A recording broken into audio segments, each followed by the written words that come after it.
the last time I vlogged was like 4 years ago. I think it was 2020. Since 2020, I'm still in the same house. We haven't moved.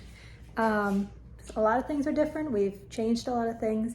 Built a garden, had a garden, all that stuff. Jasper's full grown. I have 2 children now, two. One was born in 2022, the other in 2023.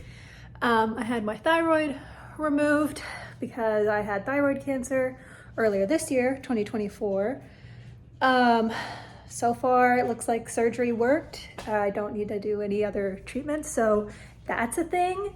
And then now I'm currently trying to write my first book and get published. So right now it is like October 8th or 9th, and I'm hoping by this time next month, my birthday, November 11th, that I will be querying agents. I want to be sending my manuscript off to agents and then potentially getting published. I'm going to get published. I'm manifesting it. I'm going to get published. I got a fancy mechanical keyboard.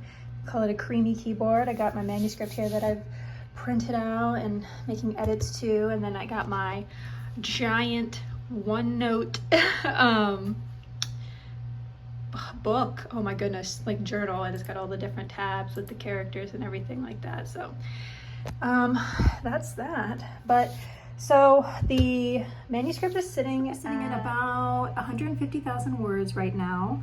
I'm really thinking I should split it up into 2 books, but since it would be my debut book, it really should be one, because everything that I've seen so far is that when you're a debut author, selling a series is really, really hard. And I do think that the excess of words is just me being too wordy, because going through, I'm about halfway through this manuscript right now, and there's a lot of areas where I repeat, like I repeat myself sometimes, you know, to giving context or sensory details multiple times in the same scene, or, you know, going too far where, you know, you don't need to know every little detail of everything that's going on. So I feel like I can really narrow this down. I have not written the ending, so if we're saying about 150,000 words, let's just say there's probably another probably 30,000 words for the ending. So I think that I can do it. So the story itself is it started off as like a fantasy romance, but it's become more historical. It's still fantasy, so it still has, like, you know, ethical creatures, there's fae in it and everything like that, you know.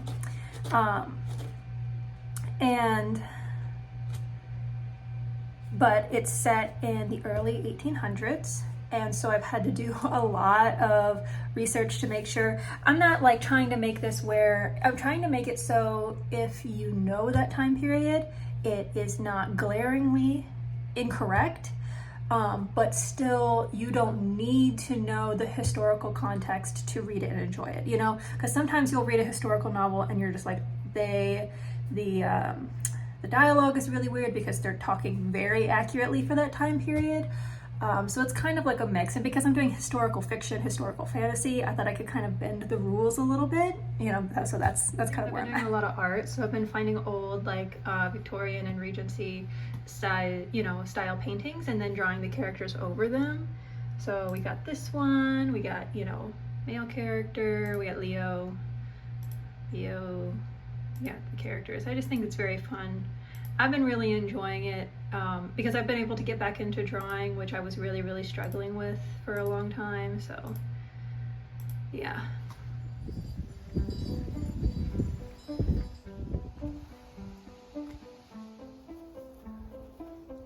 Can you kick it? That's throwing it. That's throwing the ball. Can you kick the ball?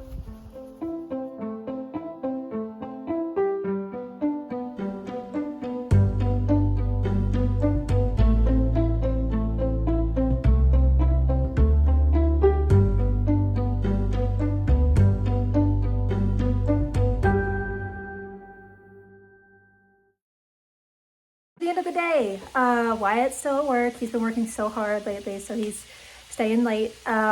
We played a lot today. Little boys took a really, really good nap. And my big boy is talking so much. If you didn't know, he is a little bit delayed on his speech, but now he's really starting to get the hang of it. He's a little bit older than 2 years. So then I am making supper right now. Steaks, and then I'm gonna saute up some mushrooms and make a gravy with that, and then we're gonna make some poutine. Here's some pumpkin seeds. So we bought a pumpkin at the store and we broke it up, boiled it, roasted it, and now I've got pumpkin in the freezer. And we made 4 loaves of pumpkin bread. This is the last loaf, 1.5 loaves left. And here are all of my eggs that I still need to wash. So if you didn't know, I have a different channel called The Wandering Wells where we talked about our chickens and our house a lot more, and I've uploaded that. But for this channel, these eggs, if they are fresh from the coop, they have something called a bloom on them, which is basically just like this film which prevents air from getting inside. And that keeps them fresh for longer out on at room temperature. So I'm just gonna wash these up and then put them in the fridge, because once you wash the bloom off, you gotta put them in the fridge. I'm gonna put some fries in the air fryer. Then we'll have some steak and gravy and all that on top of it. That sounded really good. I made that the other day, and it was delicious. So I'm gonna do that again. And hopefully Wyatt gets home in time to eat it. So fingers crossed. If not, I'll save a plate. But I will see you guys next time. Bye.